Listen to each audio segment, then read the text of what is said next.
big reform conference is taking place in Copenhagen. This is the chance for the Ukrainian government to present what they have accomplished since the last year. There was a first conference in London. This is a new initiative with the support of international partners to gather together in different world capitals, the foreign ministers and the possible investors, but first of all the politicians also from the number of the international countries from the European Union, NATO, G7, and this year it's taking place in Copenhagen. And we therefore have with us the Danish Ambassador to Ukraine. And so, Your Excellency, would you explain the importance of this event, because there are so many conferences on reforms, on everything which is going on. What makes this particular specific? There was the first reform conference in London a year ago. Now we'll have this one to follow up. And we expect there'll be a conference in a country that's soon supposed to say we want it in 2019. So we, Denmark, we want to be a very good friend of reforms and a prosperous Ukraine. We see this not as a one-stand event. We see this as a process. It started in London. It's a bit different this time. In London there was a review of 5 important areas of reform. This time, to have a clearer picture, we have chosen with the Ukrainian government, it's a co-joint hosting of this, Ukraine and Denmark. We have chosen 2 areas. One is economic development and growth, important to any government in this world. They wouldn't survive without it. And then on the other hand, good governance, including decentralization, anti-corruption. So these 2 tracks makes perhaps Copenhagen, we hope, a bit more focused. And also, well, we have all these the countries you mentioned, and also many big donors. So it's a big group of 40 countries we expect to take part. Many of them on the level of foreign ministers. It will be opened by 2 prime ministers. The Danish Prime Minister, who's the host in Copenhagen, and your Prime Minister, Grossman, will be there jointly to open the conference. And while being on different kind of events and discussions, the foreign experts who are following Ukraine and international governments, they listen that the reforms are taking place. There are reforms taking place, but they would like something more concrete. You said that there is already the focus, but what still is expected from the Ukrainian government at this event? What opportunity is it for them? Besides speaking that, we are there, we are the new country, we have done more reforms than any other government within the last decades. Everybody is saying it's more or less a cliche now that there's been more reform the last 4 years than the previous 25 years. But it's going to be more specific than that. And of course, the Danish side, with other partners, there's a strong group of international partners for Ukraine in this. We have, of course, engaged the government and said, it's up to you to deliver. It's a Ukrainian thing to deliver the results and to showcase them. And we also said if certain things are not there, it may be very hard to talk about anything else. And I should not say that one reform always is more important than the others, but there's no doubt that there's one area that has had more focus than other areas, anti-corruption. And on that, of course, I can only say personally that I think it's a good and remarkable result that after all your government can go to Copenhagen with a law that has met many of the wishes. There may be flaws. IMF has looked at it and they should be more than anything also those to decide whether this is satisfactory. Venice Commission has been involved. From what I hear, they also think there are mostly good things in that law. So we should not, when we have results, we should also have the courage to say so. And you look skeptical. I look skeptical because the talks about the anti-corruption law were there for a while, and it had been adopted in just a couple of weeks, speaking even days, though the discussion about that, and there was the really, what we say, the clear demand of the international partners, foreign partners, where it's up to Ukraine. So it can look a bit of that why the international partners should really push that hard for something which is good for Ukraine. I've been here for more than a year, and all my time the foremost issue to discuss has been the anti-corruption court. And there's been a little sidetracking sometimes, back on track. But a year ago, many would have said, we don't believe that reform will be there in a year's time. Now it's there. And we should be careful not to, when it's there, then halt and say, oh, yeah, but we needed more. It is a big result. I was with some civil society representatives last week, and I was very encouraged by the way they analyzed it, because they said, we always work for more, we should have more, and we should be hungry for more. But they also said, the worst that could happen today was that we lost what we already accomplished. So you should also, in that sense, let's be at least pleased that in Copenhagen there will be a lot of attention on the establishment of a new anti-corruption court. That, of course, is going to be a very important anti-corruption triangle. We already have investigation bureau NABU. We already have the special prosecutor, but we need the special anti-corruption court to finalize that triangle. That is on a good track now, is what I hear Venice Commission and IMF say. There are probably some things with some cases from the ordinary courts that should also be, if they are appealed, they should be appealed to the anti-corruption court, many say. Yes, there are things to look for, and I understand that there's a good discussion on that between those more involved than Denmark. The skepticism is often there also because sometimes there are the good laws, but the issue is about the implementation. So each law could be not implemented properly, and there are always concerns.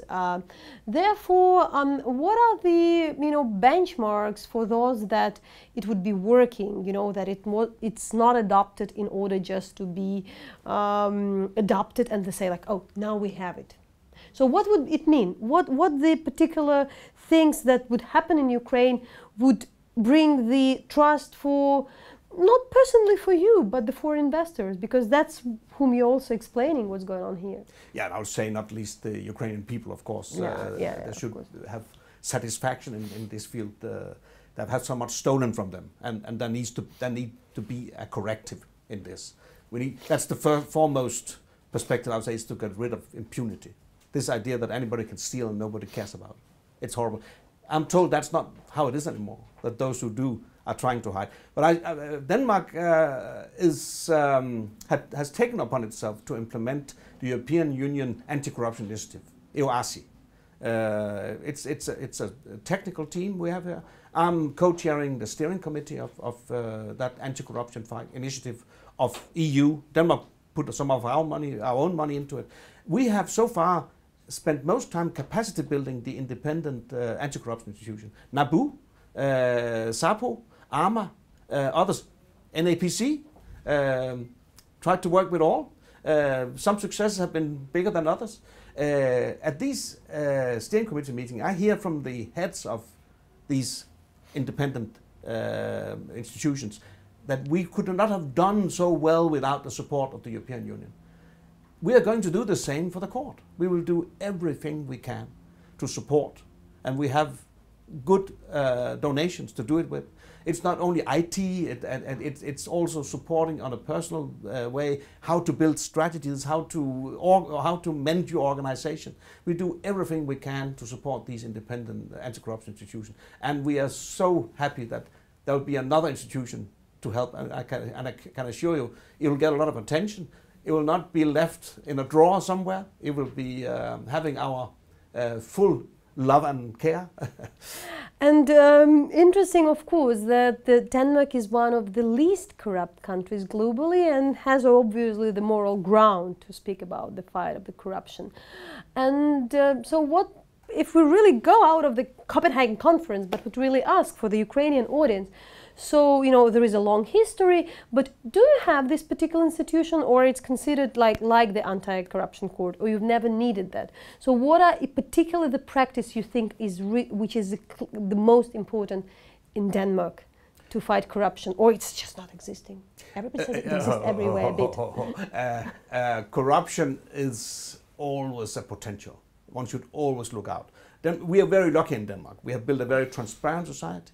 It's based on trust, and I tell you, the fear with many Danes to be caught in corruption is so big that in itself prevents a lot of corruption, because sentiments are so strongly against it. But it happens if you're not aware, if you don't have checks and balances to really prove that it, or to show that don't get involved in corruption, you will be persecuted. Then it will develop in Denmark as well. But we've been lucky to keep it at a minimum. Eradicate, you can't. In Denmark, in our legal tradition, we have not had the need to have a special court. But it's been decided by Ukrainian institutions in close coordination with international partners that in Ukraine's case, it would be better to build a special investigating agency, NABU, a special prosecutor operation, SAPO, and now a special anti-corruption court. So, and this is what Ukraine adopted, and most people say it because of the state of the nature of corruption. That's the right way to do it.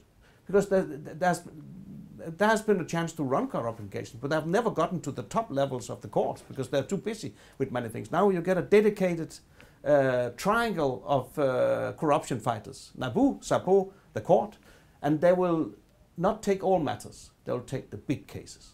There's been such a strong necessity, everybody says, to persecute the big cases, to get rid of this impression of impunity, which is extremely bad, not least for trust. Societies cannot live without trust. I tell you, that's why the Danes are also not only the least corrupt, but also the most happy people in the world sometimes. We share it with other Scandinavian countries, both the trust and the happiness. By the way, what would it's connected.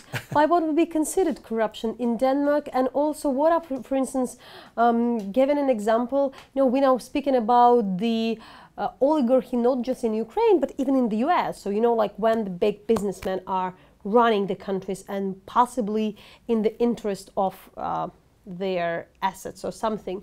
So what things would be unacceptable in Denmark in that regard? To what extent in your country the government is connected to business? And how you really separate that? That is a very, very strong negative sentiment against corruption in countries like Denmark. And it has changed. When you mention business, I need to tell you that within the last year it has changed. I've been in other countries, European countries, outside the EU. I've seen corruption for many years. And 10 years ago, many Western, Danish, Swedish, other businessmen would say, we really do not like corruption, but we can't live without. We can't get anywhere in this society. We have to, if we don't like it, we'll do it. That has changed totally. Today they won't touch it. There's such a sentiment that any CEO could lose his job if he's caught in corruption. Any transport company could lose contracts for big companies if they're caught in corruption. These transport companies say they'll rather stay 2-3 weeks at the border than pay 1 hryvnia, because they could lose the whole contract and the whole basis for their operation if they're caught. And it's of course to do with the new global affairs, the way of globalization. Everybody knows about it. It's in the social media. You'll be exposed.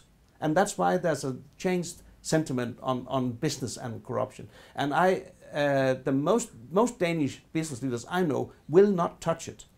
You can say, and it's not just for their own blue eyes, it's also because they don't want to risk their jobs.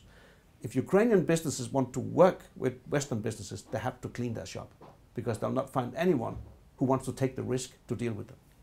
At the same time, there is a discussion that Ukraine has very robust anti-corruption activists, but sometimes in the discussion they are often criticized for maybe speaking too much about that, or sometimes there is a criticism that there are panickers who really, you know, complaining to the Western partners, and therefore the international community sees Ukraine in a worse, you know, like more grey than it is, more in the dark light than it is. What would you say on that? How should be this discussion on? Because I think, like, you're also in this dubious position. You have to answer the international partners and foreigners on what's going on in Ukraine. At the same time, you probably would like to promote a bit better image of Ukraine than those who never heard about it. It's an obvious thing, but to have people say that corruption should not be exposed in Ukraine because it damages the image of Ukraine, to me sounds like something from the moon. There's not many people I know who don't know that Ukraine has a systemic problem of corruption. It's not just to twat the image of Ukraine. We are strong supporters of Ukraine. We want, therefore, to take Ukraine the right way. And we also say that Ukraine has moved forward on this. There has been remarkable progress. I'll use that word, remarkable progress, also in the fight against corruption. And because a few years ago, nobody did anything. And many ordinary Ukrainians didn't want to pay their tax. They paid it in a brown envelope under the table and paid less. You know, there has to be, you have to develop in society a shared belief that corruption steals our future. That's what it does. That's why the gross general product of Ukrainians has lowered this. And of course, it's very bad for the poorest. They have very little because somebody takes the money away from society and therefore hinders the growth that would be prevailing in Ukraine were there not these barriers on investment that's ready to come in to create jobs. But they'll not come if they have to be involved in corruption and get dirt on their hands. They'll rather go somewhere else. There are many places investors can go. They'll not go to a place where they risk their own jobs, and they do that in today's world. In the Western business world, it's too risky to deal with corruption.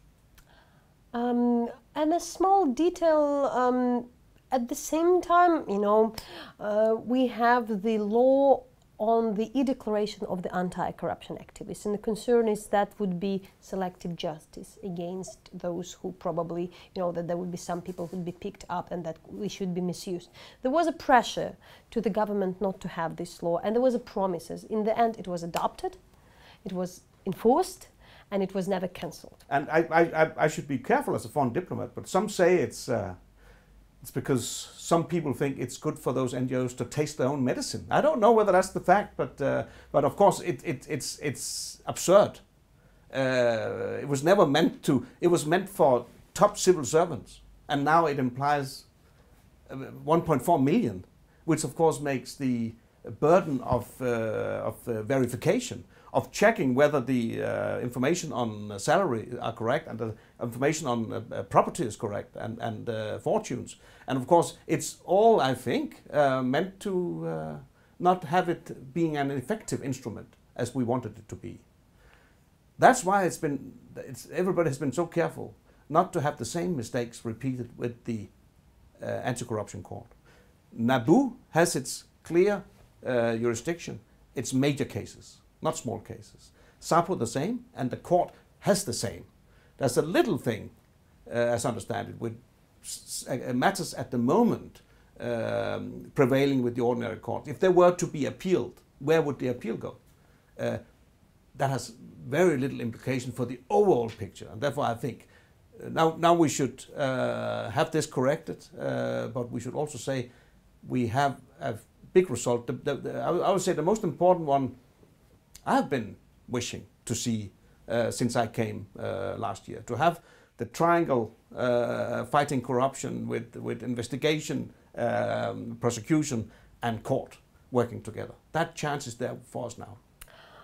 At the same time, what is the real issue in Ukraine is of course corruption, but the other issues, of course, the rule of law, but the poverty. And what we also know about the poverty, economic stagnation, is just because of lack of hard-core currency, lack of money, meaning not just the loans from international organizations, but foreign direct investments. So if you really make the general assessment, you can't move way forward unless you really make your economy works. The people would be still poor, you know, it doesn't matter how transparent the system is.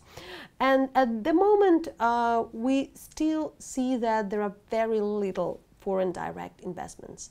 For instance, that's what we know about the figure 1.8 billion US dollars, 7 times less than Poland, which is a neighbor. But of course, the EU member, this is different. It makes it very different still. There is a law on the privatization. We're expecting the privatization of the big. It's in the process of the big state companies, for the small, but still the most important is really those 20 big ones, because that is a showcase. So really, what are also concerns? We also have the concerns because some of these companies, they have the old cases, you know, court cases, so it's really complex. But really, regarding the investing to the big state-owned companies, what would you say? What are the benchmark for the investors to come? What would be the answers? What the answers should be given that they would consider coming to Ukraine? First of all, we need to see transparent processes bidding these, making tenders for these huge companies. The smaller are simpler. That would be pro-zero, I understand. Yeah. But for the big ones, these are big cases, and it's very serious. You can't just do it overnight. There needs to be a good preparation.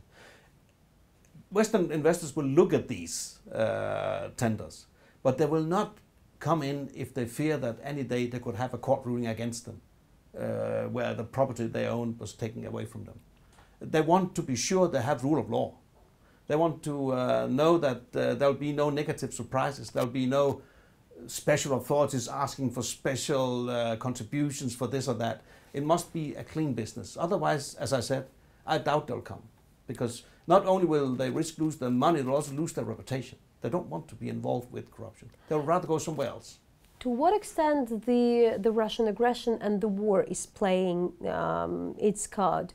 Because we have the question that, Ukraine is speaking so much about the possible aggression. Fair enough, with absolute reason, and that could make the investors be afraid. There are the people saying that no, that's not the issue, because there are places where the war is going on and still big international companies are coming. It has a clear bearing.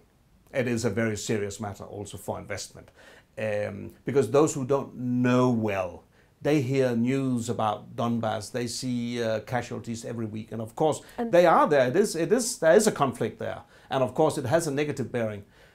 But for investors who know Ukraine, of course, this is not it's not stopping them as much as lack of rule of law. But you shouldn't say that it doesn't matter. I wouldn't say that at all.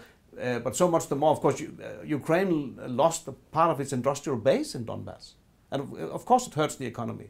And you have aggressive Russia that they really want to strangulate not only Ukraine but also the economy if they can get away with it. So it is important to fight it. But I think also you have friends who so much the more would like to encourage their companies, like Denmark and other Western countries, because we need to help Ukraine develop the economy, to develop what we call a reformed and prosperous, stable Ukraine.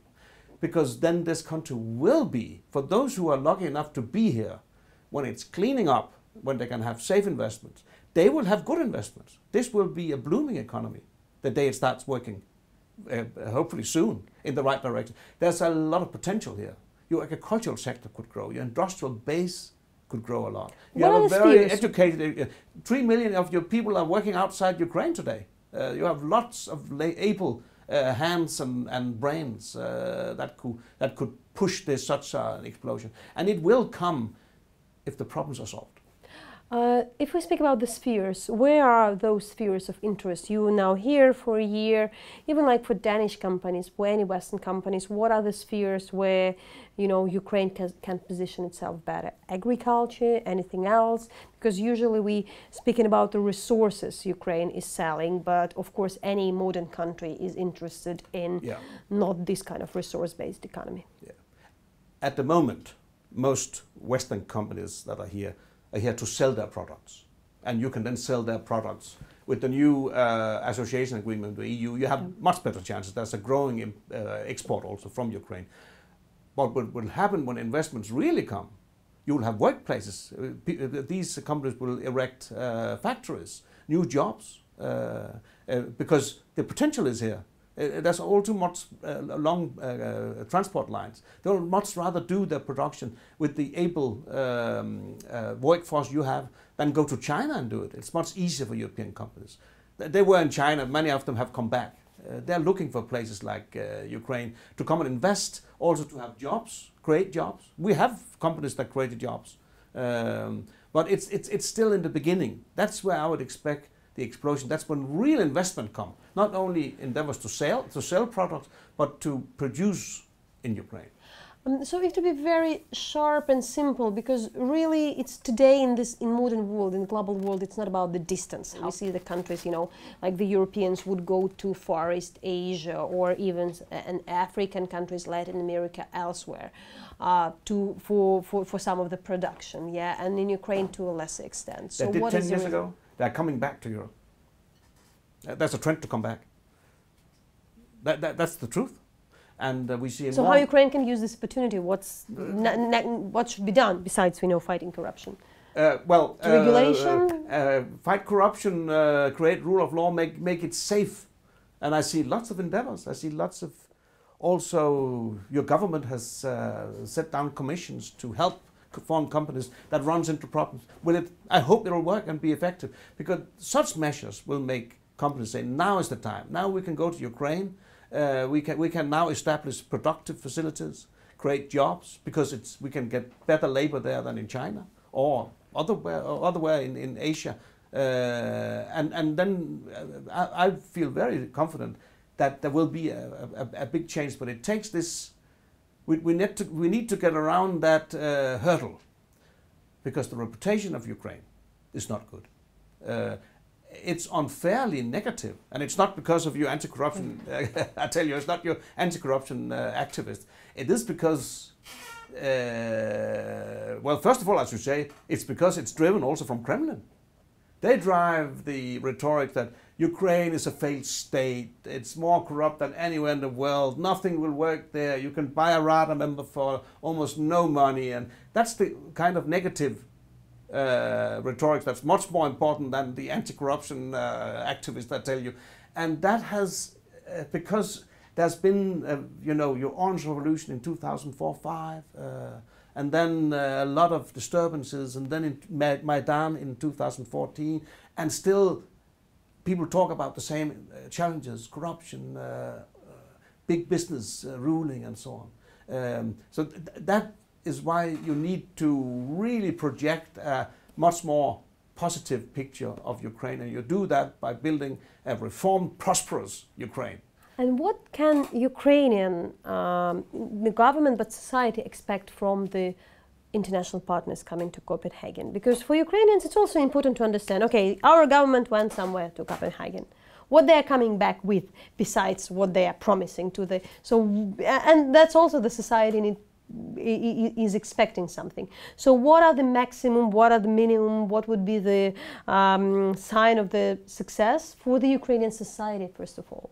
Yes, again, I'll have to say, we see it as a process. And Copenhagen is not a donor conference. It's not a place where then donors will come and say, we will give so much, and no, we'll give so much, and then we'll see how much is on the dotted line at the bottom. It is a process that's going on. But your Prime Minister will, the day before the conference, meet with 20 big Danish companies active in Ukraine, and their top-level people, their CEOs, in the Federation of Danish Industries on the 26th. I'll be there myself. I look very much forward to it, because that's, of course, a chance to get some promises put over the table. Also to say, if you come, we will protect you. We will make sure that you do not regret that you invested. So, and there will be this direct dialogue between the chief of your government and 20 top business people of Danish companies that already know Ukraine. So they will tell about the challenges they see. They'll tell what the barriers are there for them to move on and to make business bigger in Ukraine. So that's another thing you'll get. But don't expect overnight that there'll be anybody able to put money on this and investments on this. The important thing is to get beyond the point where people have doubts, where investors have doubts, to get them to where they think now is the time. Because with a market of 45 million, as Ukraine has, and a very, very active and well-skilled labor force, this will bloom one day. Everybody knows that there's such a delay in developing things. So when it comes with big force, and those who are first in that will know that they will be rewarded. But of course, they risk of losing rather than being rewarded. That's why it's a delicate balance, where you get to the point where investors trust that now is the time to move in. We have already the 40th day of the Ukrainian filmmaker Oleg Sentsov being on the hunger strike in Russia. He went for a hunger strike prior to the European football World Cup in Russia to get attention. And 40 days is really a lot. So we know his health has deteriorated. And he's prominent. He had become, there is some kind of international even prominence. We have international actors speaking. Yet there is no kind of any progress. And you know, in the current world, we can't expect that something would happen. What could be done? What still the international community can do? If we really understand, it's probably just the president of Russia, Vladimir Putin, who decides. But still, what could be an additional pressure from the international community? What could be done? There has been many declarations from the European Union and others. I have myself been active on social media, supporting the pressure in this case. It's not formally on the agenda in Copenhagen. But don't be mistaken that it will be on the lips of people. They will talk about it. Your people will tell others. Your civil society representative will be advocating. We need to build some pressure in this to allow at least, you know, we must have this visit. Somebody neutral should be allowed to visit to see how is Mr. Sentsov and how is it going. I see that the two ombudsmen, Russian and Ukrainian, are working together to try to do it. Something must be done. You're right. And we should put, I'm sure there would be many who would like to discuss how to put more pressure than the declarations we make, because that is what we can. This is Russian jurisdiction, and you know, we can't force our way there. But I think that the attention is extremely important in this matter, and it's right of you to take it up and also to push it on all possible opportunities you get. Is really, doesn't really the international community have no leverage to influence the Kremlin? By putting pressure and moral pressure also, speaking it up morally. That is being done already. There has been several statements from EU representatives. I've seen that. And it will continue. But in Copenhagen, we will have. We expect to have the High Representative Mogherini. We expect to have Commissioner Hahn and many other important people with well, more than 10 foreign ministers. And there will be a chance there for those who go also from civil society to do some advocacy, and you from the media in this matter. And that would be expected, I think. And then we hope somebody can find angles to put even more pressure. But pressure is what you can work with. We can't work in the actual world unless the Ukrainian ombudsperson will be successful in agreeing with her Russian counterpart that to put away disagreements and then go together to visit and see how the situation is for Mr. Sentsov. Perhaps that's the best hope. Yeah. Thank you.